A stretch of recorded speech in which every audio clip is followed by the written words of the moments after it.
losas mucho más cortas que las que les mencionaba anteriormente, pero con refuerzo de fibras para una mejor resistencia al agrietamiento, ¿ya? Y como último tipo de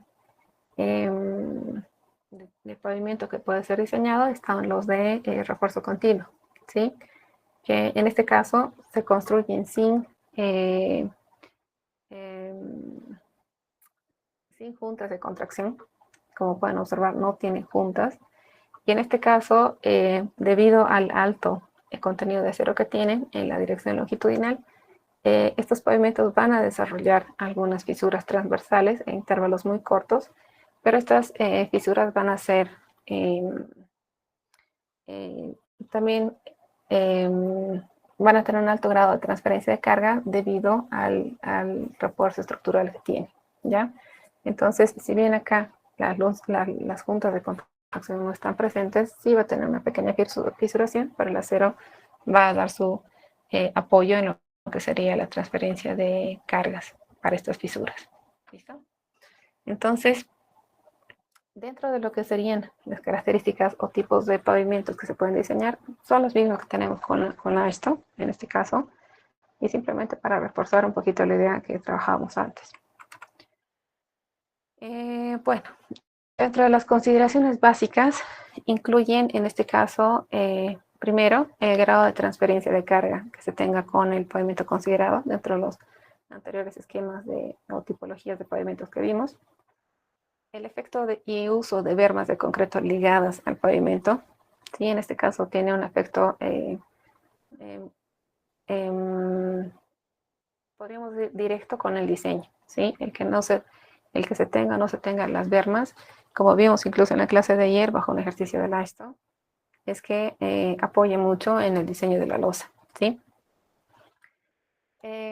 Dentro de estas consideraciones también tenemos el uso de concreto pobre, lo que mencionábamos ayer, ya sean suelos, bueno, en este caso sus bases mejoradas con cemento o su base suelo cemento, ¿sí?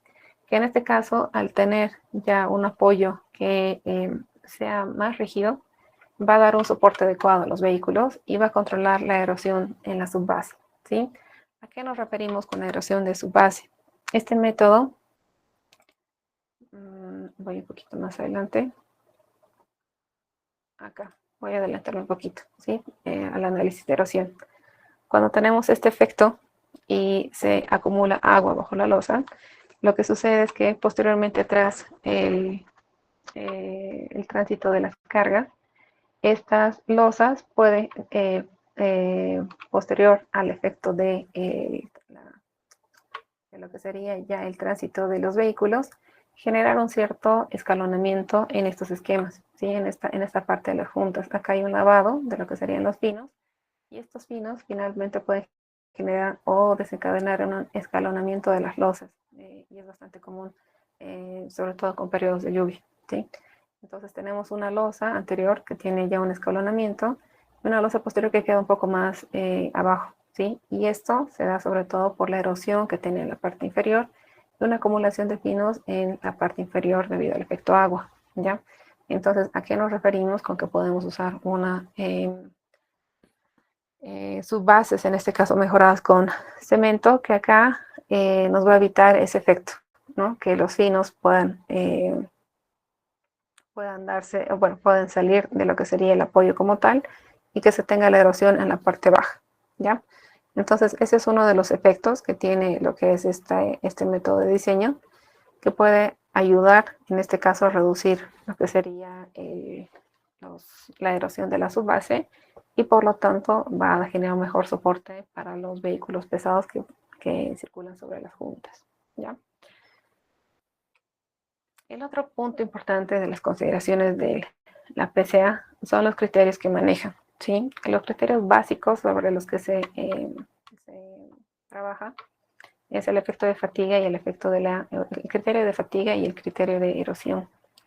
Cuando estamos hablando del criterio de fatiga, habíamos también considerado este concepto con los pavimentos flexibles, es que se da en la parte inferior del material, ¿verdad? En ese caso en la parte inferior del revestimiento. Por lo tanto, se da como que los esfuerzos repetidos que se dan en la losa, en este caso, empieza a fatigar el material, lo que va a generar una fisura, ¿ya? ¿Y dónde se va a dar esa fisura? Para el efecto, para el caso de las losas, se va a dar en la parte media de la losa, ¿sí? Es donde va a generar el mayor pandeo. Y lo que busca este método de diseño es que esta acción repetida de cargas se encuentra dentro de un límite de seguridad. Entonces, cuando hacemos el diseño, revisamos cuál va a ser la demanda o el porcentaje de solicitación a fatiga que tengo para el espesor de losa que estoy trabajando. Muy similar a lo que hemos hecho comparaciones con el método racional, como les mencionaba, ¿ya? Y la parte de erosión, que esto ya incluye, bueno, hasta el método del 1966 solo incluye fatiga. El método de 1984 ya incluye lo que es la erosión. Y en el criterio de erosión, lo que se quiere limitar es los efectos de deflexión de las losas, en este caso sobre todo en los bordes. Estamos hablando específicamente en las esquinas para que controle la erosión que se puede dar con el suelo de fundación o en este caso con la capa granular de soporte, ¿ya? Y en consecuencia también con los materiales de las dermas en los que se encuentran eh, apoyados. Este diseño considera también lo que son los ejes sencillos, los ejes tándem y los ejes tridem. Recordemos como punto interesante de esta comparación que cuando trabajábamos con el método Ashton, hasta donde se validaba estos tipos de carga, recordemos que si bien dentro de las tablas se tiene lo que son las cargas tridem, el método Ashton trabajó como máximo con cargas tándem, ¿sí? Y los tridem ya fueron una extrapolación del diseño, ¿sí? Pero en este caso, ya sobre lo que sería el diseño mismo de la PCA en su consideración de tráfico, sí tiene vinculado o añadido lo que son los conceptos de cargas tridem, o eso resulta ser una de las mejoras de este tipo de diseño, ¿sí? Pasemos entonces a revisar estas dos características. ¿A qué nos referimos con fatiga y a qué nos referimos con erosión? Que ese me parece ser el punto básico de esta parte, ¿sí? Ya mañana revisamos lo que es tránsito y un ejemplo aplicativo de cómo se trabaja con estos factores, ¿ya? Cuando tenemos el análisis por fatiga o realizamos un análisis por fatiga, es que en primera instancia reconocemos que el pavimento puede tener una falla debido a las excesivas repeticiones de carga, ¿sí? Entonces sé que ese material a lo largo de su vida de uso, a su periodo de diseño, va a en algún momento fallar por un exceso de repeticiones de carga, ¿ya? Entonces, dentro de este análisis, lo que se busca es que se mantengan los esfuerzos dentro de los límites de seguridad, ¿sí?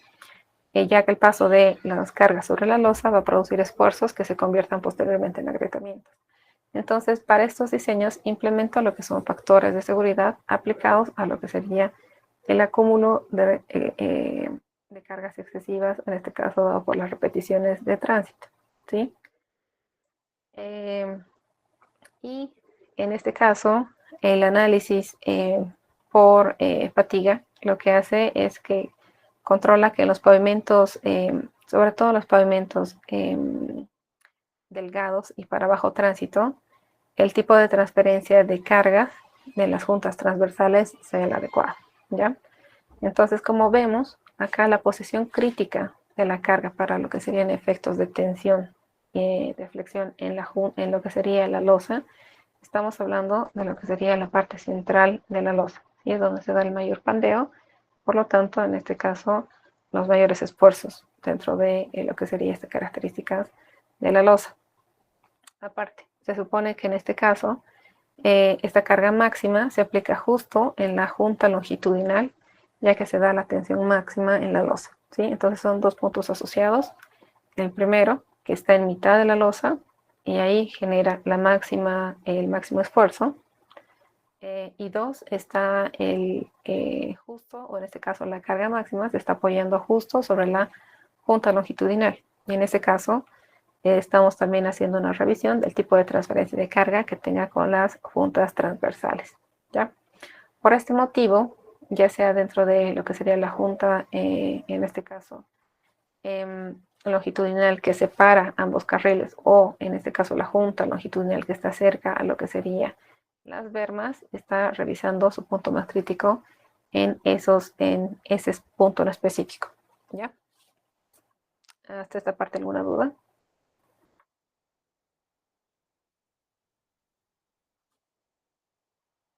¿Dudas? ¿Consultas?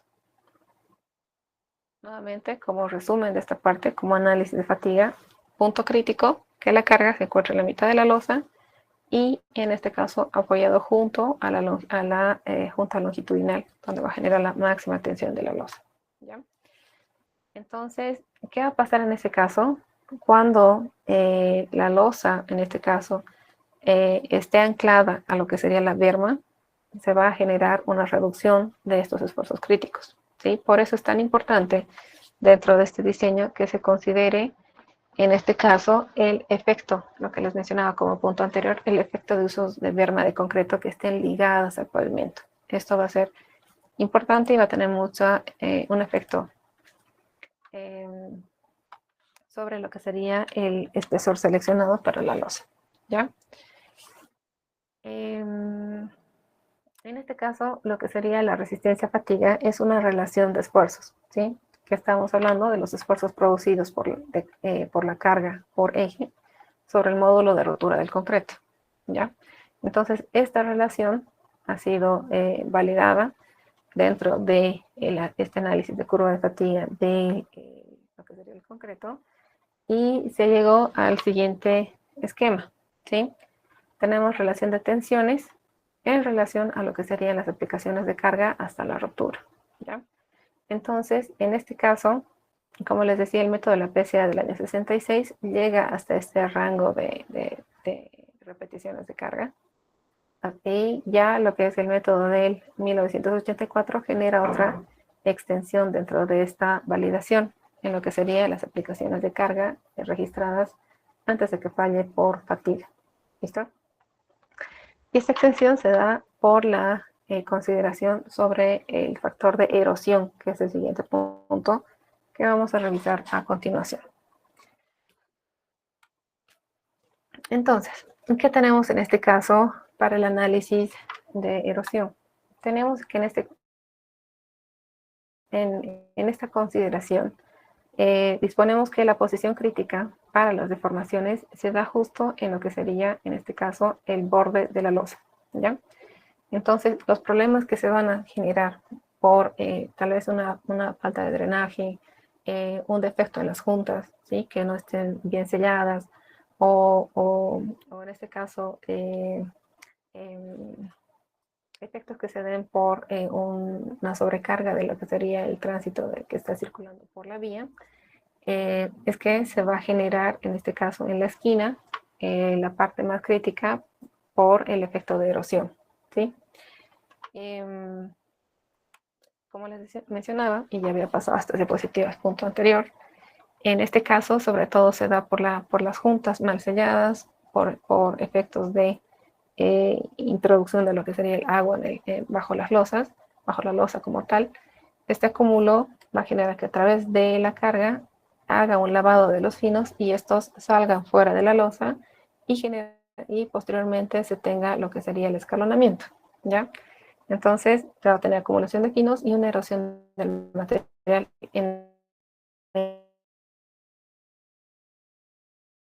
para el factor de erosión, de hacer una mayor revisión en lo que serían los bordes de las losas que están, en este caso, consideradas dentro de este criterio de la PCA, ¿ya? Bueno, pasemos entonces a esto. ¿Dónde va a influir principalmente este diseño por erosión? Este diseño por erosión tiene un efecto significativo cuando estamos trabajando con tráficos medianos a tráficos pesados, ¿sí? Y cuando en este caso se va a validar sobre todo la trabazón que se tiene entre los agregados, estamos trabajando en concretos, o en este caso pavimentos de concreto simple, o cuando se dé en este caso la transferencia de los pasajuntas, ¿ya? Entonces, esas dos características es la que diferencia en relación al método del ASTO. toma los puntos más críticos de la losa para revisar que no falle en esos puntos en su vida útil. Si hacemos una comparación entre lo que es el método del AISTO y el método de la PCA, el método del AISTO, ambos métodos, ya sea para pavimentos flexibles y para pavimentos rígidos, trabaja con el concepto de serviciabilidad, ¿sí? Y en este caso, para mantener lo que asegura en este caso es que durante la vida útil llegue de un punto de serviciabilidad óptima a la serviciabilidad final definida por el diseño, ¿ya? Entonces, ese es su campo de acción. Toda esa degradación de materiales, solicitación de la estructura, llega a ese punto, que dé una medida subjetiva, en este caso, que nosotros disponemos, pase de una condición óptima a una condición final definida por el diseño. En este caso, la PCA revisa los dos factores, fatiga y erosión, ¿sí? Nuevamente, el término de fatiga lo que hace es mantener los esfuerzos producidos por las cargas a fin de que la losa no tenga un agrietamiento por fatiga, ¿ya? Y este agrietamiento se da sobre todo en la losa, en la parte media y justo en el apoyo que tiene con las juntas longitudinales. En el caso de la erosión, lo que está haciendo es limitar los efectos de la deflexión del pavimento, pero en este caso en los bordes de las losas, que es donde se tiene el siguiente problema de fallas. Y en este caso las juntas que se tenga en el sentido longitudinal, ¿ya? ¿Qué es lo que va a prevenir esto? Que se dé el bombeo de finos, es decir, que los finos sean lavados y queden fuera de la losa, en la parte superficial, que se evite lo que es el desnivel de las losas y por lo tanto también cuando tiene esta consecuencia va a tener su efecto sobre las bermas. Entonces, estas dos características son las revisadas al final del método para ver cuánto estoy exigiendo en cada uno de este tipo de desempeño. ¿Listo? ¿Hasta esta parte queda claro?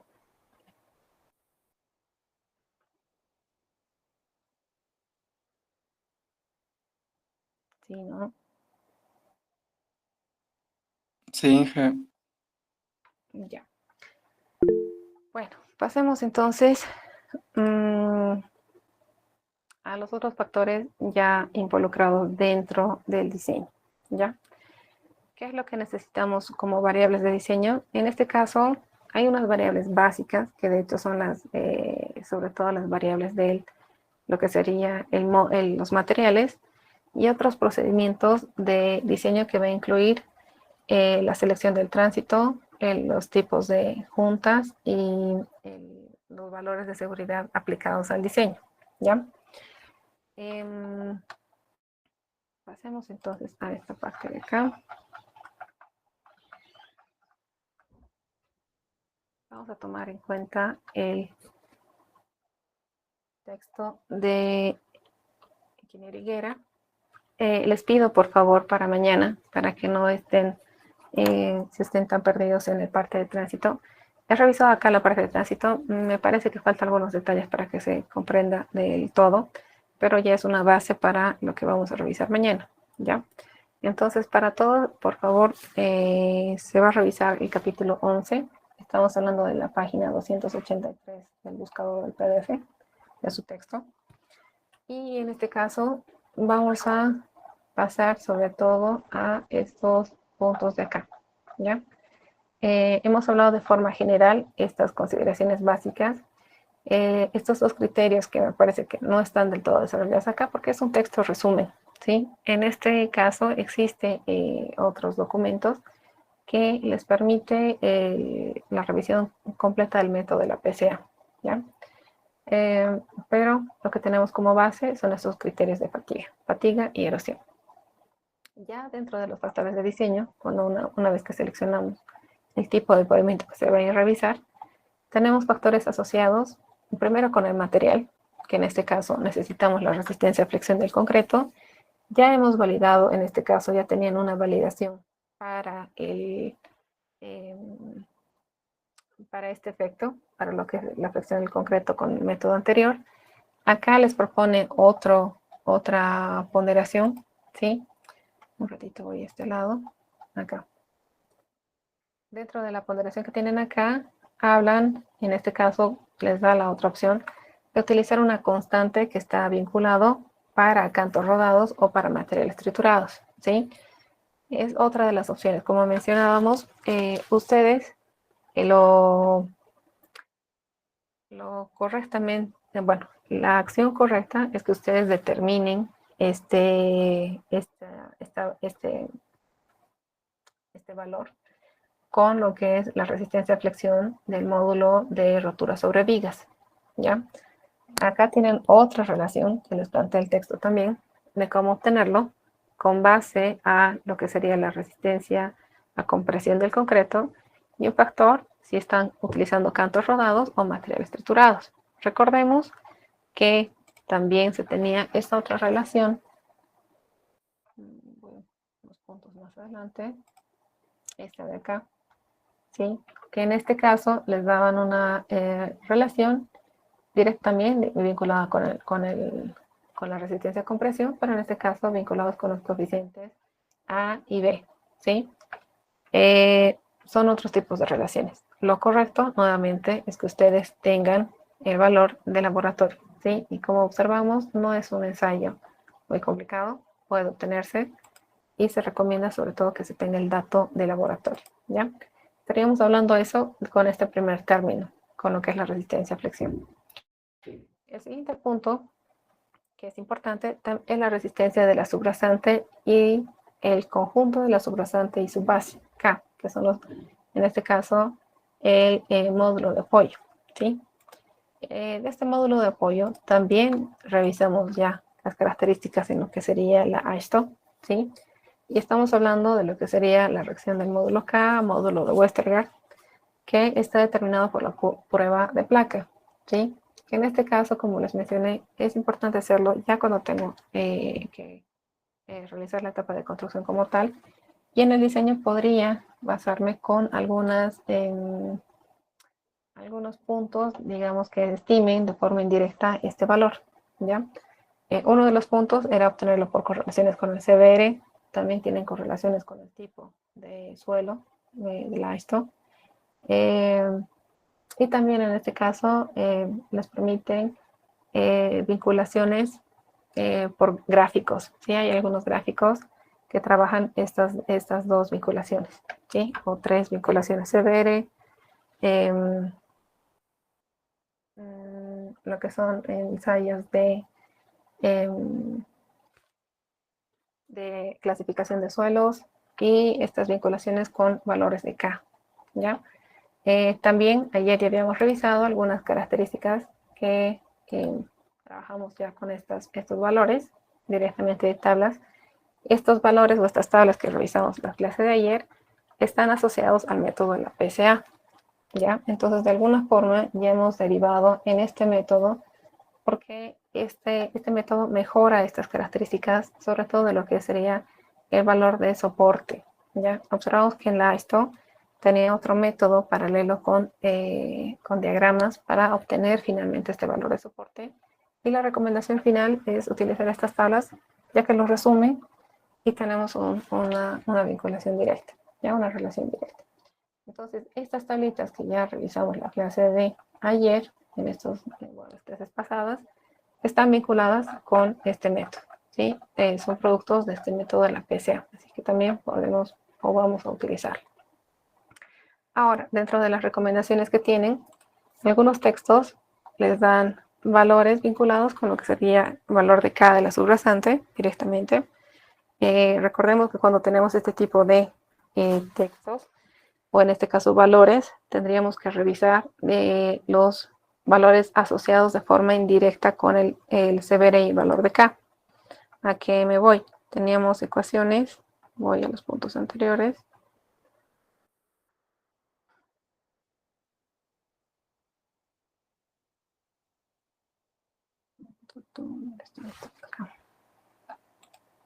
Estas correlaciones, ¿sí?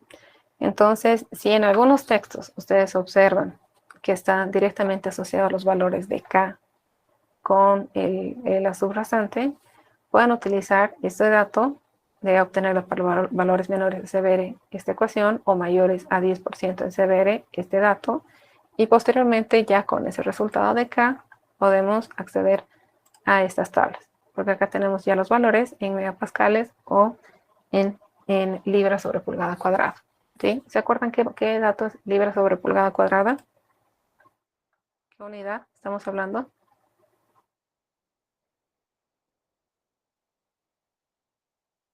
PSI. Sí, en este caso serían los datos del PCI, ¿ya? Entonces, nuevamente, cuidado que en el examen se les da esta disposición de datos y ustedes no estén ubicados de qué estamos hablando, ¿ya? Esta diferencia con el anterior, libra sobre pulgada al cuadrado es PSI, pero en este caso libra sobre pulgada al cubo es PCI, ¿ya? Entonces, nuevamente, estas tablas, algunos autores lo van a encontrar de esta forma, y si revisamos el texto de Higuera, tenemos en este caso este dato, ¿verdad? Observen que estamos directamente con valores de megapascales y tenemos estos datos de valores combinados con lo que sería la subbase. ¿Listo? Entonces, no se asusten, en algunos sí les dan los valores CBR, K y los valores directos en megapascales, en algunos tienen que hacer el paso previo de la correlación, obtener este dato y después pasar a este otro, ¿ya? Eso como este valor de la subrasante les da también la opción de lo que serían los valores tratados con cemento. Este otro manual, aparte de estos dos puntos, les da el solo cemento e incluso les ofrece la opción de hacer con hormigón compactado con rodillo y también una subbase de concreto asfáltico. Entonces, este otro documento es un tanto más amplio con esta descripción. No es que esté mal, pero simplemente les estoy explicando que hay esas opciones. ¿Listo? Entonces, estábamos en ese punto de revisión que ya de alguna forma lo conocemos con el método anterior. Y luego tenemos otros dos puntos importantes. Los pesos, frecuencias y tipos de carga por eje de vehículos pesados que circulan por el pavimento. De esto estaríamos trabajando el tema de tránsito, o nos está mencionando sobre el cálculo del tránsito, ¿sí? Y el periodo de diseño, que de alguna forma se vincula con lo que es el tránsito, y se recomienda sobre todo que este tome como una base de 20 años. ¿Puede ser mayor o menor? Sí. 20 años llega a ser un tiempo ideal para este tipo de estructuras. ¿Listo?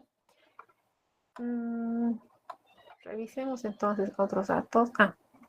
Mañana vamos a tomar este dato de el cálculo de tránsito. El cálculo de tránsito en la PCA es diferente al del método de la Ashton, ¿sí? No confunden eso, por favor, no pueden utilizar el concepto de tránsito de la Ashton con el método de la PCA, porque el concepto de la Ashton, incluso dentro de su revisión de tránsito, trabaja factores de carga, pero asociados a la serviciabilidad, ¿ya? En este caso, lo que vamos a trabajar son frecuencias y tipos de carga. Cuando hablamos ya con frecuencias y tipos de carga, estamos trabajando de alguna forma con lo que les mencionaba, espectros de carga, ¿ya?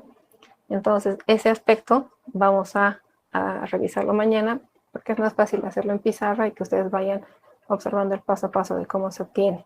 ¿Listo? Y como siguiente punto, tal vez que en este caso me gustaría que lo vayan revisando para mañana. Bueno, acá habla ya un poco del tránsito de diseño. Ya lo vamos a revisar de alguna forma un poco más sencilla. Bueno, tienen todas estas distribuciones de carril, etcétera, factores de seguridad asociados también. Y acá dentro de los procedimientos de diseño que vamos a trabajar para los ejercicios, se selecciona sobre todo lo que es el tipo de junta, las bermas si están asociadas o no, la resistencia al concreto, que ya era un dato que utilizamos para anteriores tipos de dimensionamientos, valores de la subrasante y el conjunto. Acá están vinculados los factores de seguridad de carga. Estos valores de seguridad de carga están asociados con lo que sería, en este caso, la fatiga, ¿ya? Entonces empezamos a utilizar factores de carga asociados a aspectos de fatiga. Hablamos de la distribución de cargas por eje, que ya es con el tipo de selección por espectro de carga, que es lo que utiliza la PCA. Y posterior a todo esto, finalmente derivamos, adelanto un poquito para que ustedes vayan observando, aquí tenemos otras gráficas vinculadas. Para mañana, por favor, sería interesante que tengan todos estos datos a mano. Vamos a trabajar con estos, este método sí o sí tenemos que trabajarlo con los diagramas. Es relativamente sencillo, necesitan que estos diagramas estén impresos en una hoja tamaño carta, por lo menos. Si lo imprimen de forma pequeñita, le va a ser un poco complicado revisar los valores, ¿ya? Y derivamos finalmente en lo que son estas tablitas de diseño. Estas tablas, ¿ya? Entonces, ¿qué hacemos en este método? Vamos llenando todos estos datos. Espesor por tanteo, que voy validando, los datos de subrasante, módulo de rotura, factores de seguridad asociados con fatiga, si existen, en este caso, juntas, si existen bermas, el periodo de diseño y las tasas de crecimiento. Y vamos, en este caso, realizando lo que serían los datos de los ejes, en este caso sencillos, tandem, tridem, validando sus cargas con los factores de seguridad, las repeticiones esperadas, que estamos trabajando en un espectro de carga, las repeticiones que va a admitir por fatiga, ¿sí? ¿Qué porcentaje de fatiga estoy demandando? Lo mismo para el análisis de erosión. Aquí voy a ampliar un poquito. Estos dos conceptos son los que se van a validar. Fatiga y erosión. Las repeticiones admisibles para cada tipo de mecanismo de falla. Y finalmente, si todos estos cumplen un total o son menores al 100% de la disposición del material, ¿ya? Y lo que se va haciendo iterativamente es que si alguno excede en porcentaje, voy cambiando en este caso, ya sea el espesor, voy cambiando el factor de seguridad que requiero y viendo si hago un mejor aseguramiento con las juntas o no, ¿ya? Y para estos esquemas, si es que tiene juntas o en este caso dispongo de bermas, trabajo con todas las tablas que están más adelante, ¿sí? Entonces, estas tablas requiero, por favor, lo tengan impreso para la clase de mañana. Vamos a trabajar con esto. Vamos a llenar dos tablas, la de tráfico y la del diseño como tal, ¿ya? Entonces, de forma general, los conceptos asociados se entienden. Ya varios de estos los hemos revisado con el método anterior de la ISTO. Y vamos a añadir en este caso lo que es análisis por fatiga y por erosión, ¿sí? Que no es más que algo que ustedes también ya hemos revisado con el método racional, que no exceda a cierto factor de demanda del material para que se encuentre dentro de esos, de la disposición, o en este caso, la exigencia que tengo de los materiales dispuestos para este tipo de diseño, en este caso sobre todo al espesor de losa que estoy disponiendo para el diseño del pavimento rígido. ¿Sí? ¿Se entiende esta parte? Una consulta, Inge.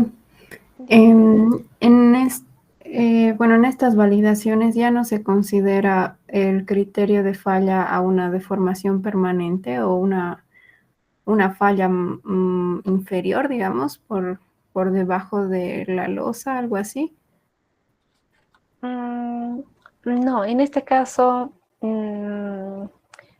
la losa es tan rígida que lo máximo que vas a lograr en un efecto de estos es que se dé este escalonamiento, ¿sí? Y yo creo que han visto en varios proyectos que cuando tenemos falla de estos materiales, bueno, la parte más crítica es cuando se da el escalonamiento. Cuando ya se da la rotura es por un efecto de fatiga, ¿sí? Que en eso creo que no nos perdemos, que eso se da sobre todo por este efecto que mencionábamos acá. Aquí, ¿verdad? Que la losa en la parte central realmente no soporte lo que se le está exigiendo por las repeticiones de carga y quiebre la mitad de la losa. Pero no son fallas tan comunes. Las fallas más comunes se dan sobre todo en la esquina, ¿sí? Y eso es por un efecto de erosión. Entonces, si se da algún efecto de deformación bajo la losa, bajo el granular, en este caso, el mayor efecto que tendríamos es el escalonamiento, ¿sí? Y sería sobre todo por este efecto del agua, que hace que se expulse los pinos y que tenga un menor soporte en esta parte inferior. Lo que va a pasar con la losa, si está bien construida, va a escalonarse. En la parte más crítica podrá agrietarse en la parte central, no se da tanto, pero en los bordes de las losas sí se da este esquema. Entonces, deformaciones permanentes en la parte inferior no están revisadas. Esta parte de erosión reemplaza un poco ese criterio. Con lo que pasa con los pavimentos flexibles es que como son menos rígidos, dependen mucho de las capas granulares inferiores. Por eso es que incluso disponemos de dos capas granulares, de una base y de una subbase. Y en este caso, para las losas, podemos disponer ya sea de una base o de una subbase como tal, pero no necesitamos ambas, porque la parte superior, la losa, ya es lo suficientemente rígida para ello. Entonces, deformaciones de granulares no se considera como un efecto de falla. Máximo, fatiga y erosión que se llega a dar en el borde de las losas. Entendido, gracias, ¿Sí? Inge. Ok. ¿Alguna duda más? ¿Comentarios de esta parte? ¿Qué les parece el método? ¿Más sencillo que el ASHTO?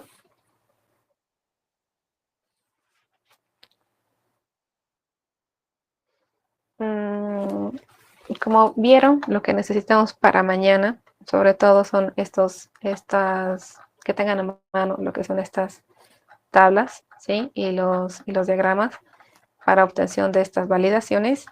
Y tal vez la parte un poco más compleja es combinar, en este caso, la determinación de lo que es tránsito por espectro de carga en la PCA y empezar a hacer las revisiones de este llenado de la tablita. ¿Ya? Esa me parece ser la parte más crítica. Lo adicional de esto, que efectivamente no tiene el ASTO, es que ya son datos o un análisis que sí depende de cómo se desempeñe el material a lo largo de su vida útil, ¿sí? Y que lo más fácil es que falle por fatiga o por erosión, y esa es su implementación mecanicista del método, ¿sí?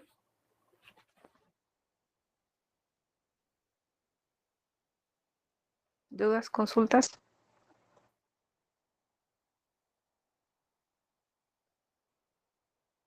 Bueno, si no tenemos más dudas de esta parte teórica, hasta este punto, lo que estamos revisando de teoría en la parte de pavimentos flexibles por la ASTO, pavimentos del método, bueno, el método racional, pavimentos rígidos, método ASTO y pavimentos rígidos PCA, hasta este punto va a ser lo que es el examen teórico que coordinamos para el día, para la siguiente semana. ¿Sí? Estamos hablando del martes 10 de diciembre. ¿Sí? Entonces, para el siguiente martes, efectivamente, de cada una semana, vamos a tomar un examen teórico de estos 4 temas que hemos revisado de diseño. Varios de estos se relacionan, se vincula un método con el otro, hace un perfeccionamiento del método anterior. Y aprovechando este examen teórico, también se va a tomar el examen de laboratorio. ¿Ya? Todos los grupos de ensayo, me parece que ya esta semana terminaron, si no fue la anterior, y ya tendrían o ya habrían entregado sus informes, ¿ya? Entonces, aprovechando el examen teórico, también se va a hacer preguntas de la parte práctica de laboratorio, ¿ya? Su examen teórico de laboratorio. Entonces, ambas combinaciones van a estar vinculadas. Teoría de estos 4 temas más laboratorio, ¿ya? Había consultas de las personas que tenían aprobada la nota de laboratorio en el examen el semestre anterior, ¿ya? De estas personas, lo que se va a considerar, no eran muchas, me parece que eran 4 o 5 personas, es que el examen teórico de estos 4 temas va a ser un ponderado, o sea, se va a ponderar sobre sobre un puntaje, y las notas que se tomen para lo que sean el examen teórico de laboratorio se toma la nota anterior, ¿ya? O en su defecto, no sé, las personas que tengan esta circunstancia, si quieran dar directamente ambos temas y que se pondere de uno solo ese resultado. ¿Sí? No sé si aquí tenemos alguna persona que esté con ese esquema. Ingeniera, buenas tardes. Yo tengo 50 en mi examen de laboratorio.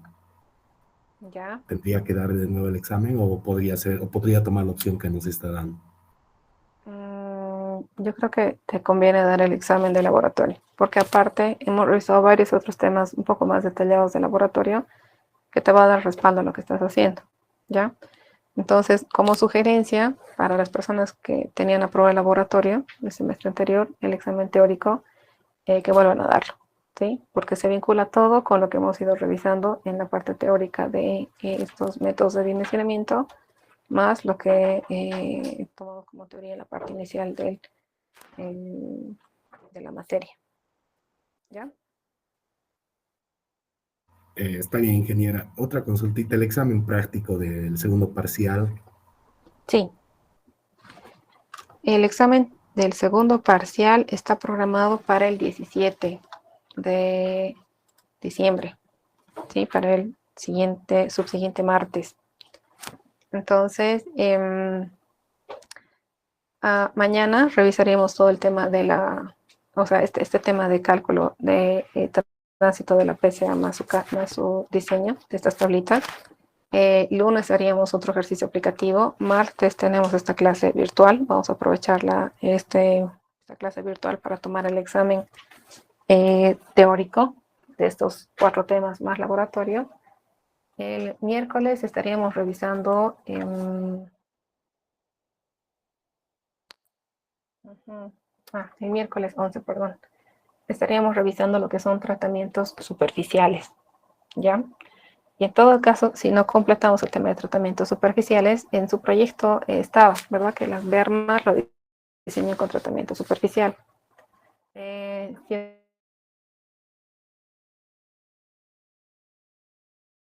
Esa parte ya se las bermas con en pavimento flexible del material que estén dimensionando, o se incluye esa parte, ¿ya? Entonces, lunes es la entrega de su proyecto, martes es su segundo parcial, y el examen final es el lunes siguiente, ¿ya?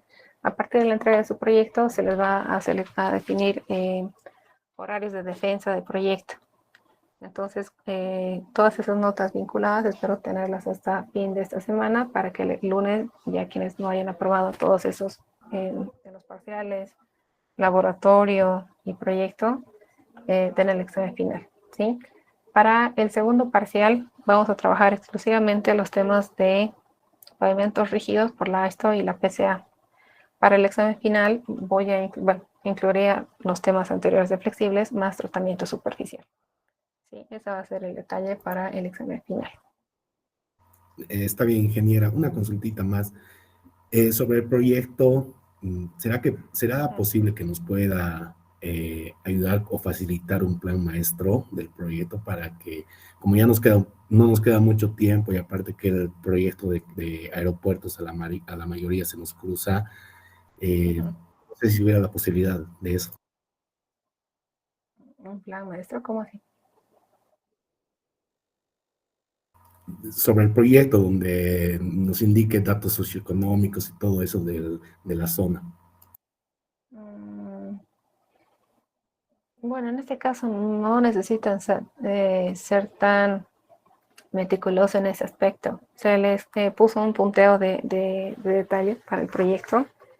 Me parece que no tiene una ponderación muy alta ese aspecto socioeconómico. Esto se está ponderando más la parte de investigación que se les ha pedido y cómo están considerando la parte de cálculo de tránsito y el dimensionamiento.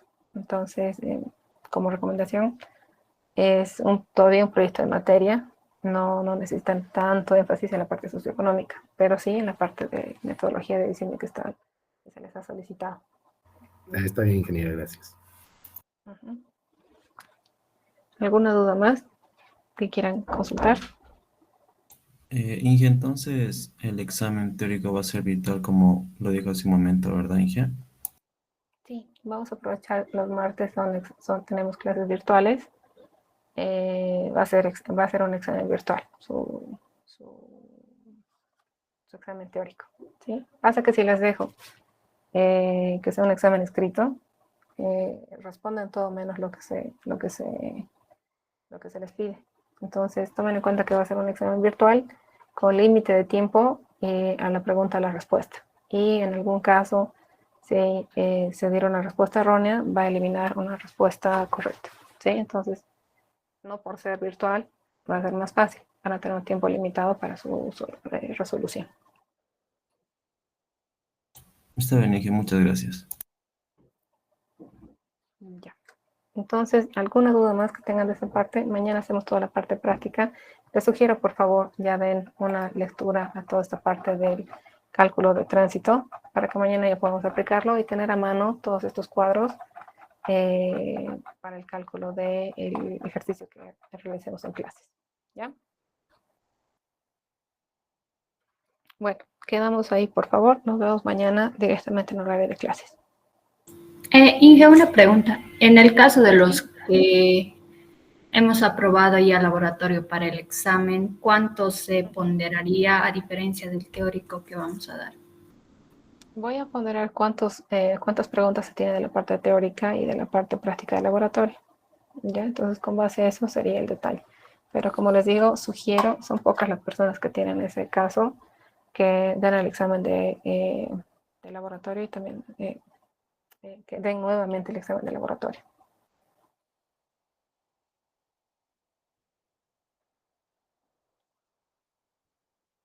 ¿Sí? No sé si se respondió, Marieli. Sí. Ya. ¿Alguna duda más? Buenas tardes, Inge. Inge, Ahora, perdón, sí. con respecto a lo de las notas, ¿la tendríamos todo básicamente después de segundo parcial? Sí, en lo posible damos el examen. Permíteme, estamos... Sí, segundo parcial 17, fin de lo que sería hasta el día viernes de esa semana. Sí, porque vamos a programar defensas a partir de su entrega del proyecto. Por lo tanto, sí, para el viernes 20 estaría su nota de la materia, de tal forma que el lunes 23 puedan rendir su examen final para los que no hayan aprobado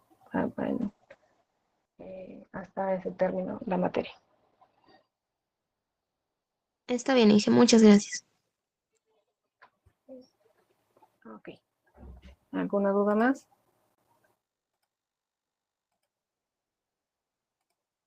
Bueno, si no tenemos más dudas, comentarios, nos vemos mañana, por favor, en la clase en el horario asignado.